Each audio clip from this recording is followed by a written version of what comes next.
Hi everybody, this is E.T. with an episode of The Unhealthiest Sport. Once upon a time, back to the Victorian era of the late 19th century on through the 1930s, magazines and books, the primary sources of health and fitness-related info, emphasized, just that, health and fitness.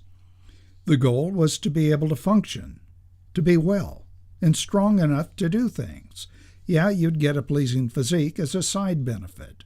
Men such as Dr. John Kellogg and his brother Will, and C.W. Post, and Bernard McFadden, as well as others, emphasized fresh air, exercise, whole, nutritious foods.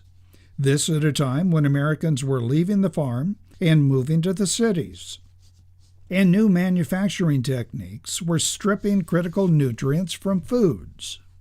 Beginning in the late 1920s and early 30s, magazines and books began to emphasize strength and health, in that order.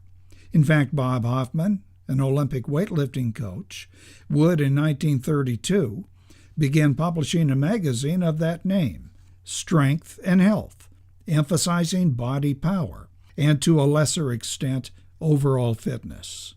The poles shifted from health to physique only by the mid-1950s with the Weider brothers, Joe and Ben, who, with their bodybuilding publications and physique contests, admonished young boys of the baby boom generation, the largest age cohort in recorded history, that the sure way to attract females was to wrap slabs of muscle over their underdeveloped frames. Now, this was going to be possible with the purchase of Weider's, magazines, exercise equipment, workout routines, and food supplements. Timing proved serendipitous for the Weiders.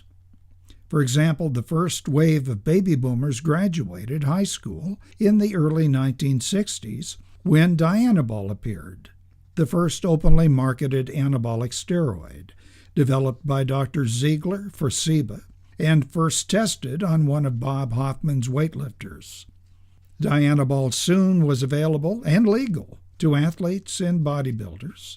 Dianabol was followed in subsequent decades by other steroids tailored to trim fat and increase vascularity and so on, and then came growth hormones and the popular use of insulin and diuretics, and then other compounds, many having failed safety tests.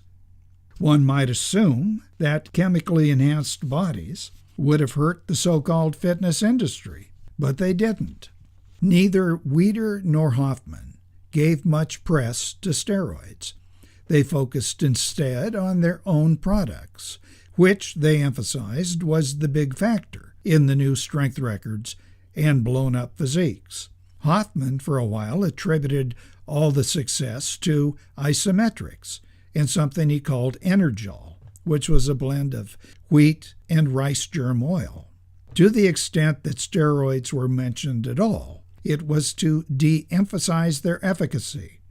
For instance, John Grimmick, a senior editor for Hoffman and former physique and Olympic champion, said they just didn't work. But of course, we know they did. We're out of time. I'll have more on The Unhealthiest Sport in Episode 2. This is E.T.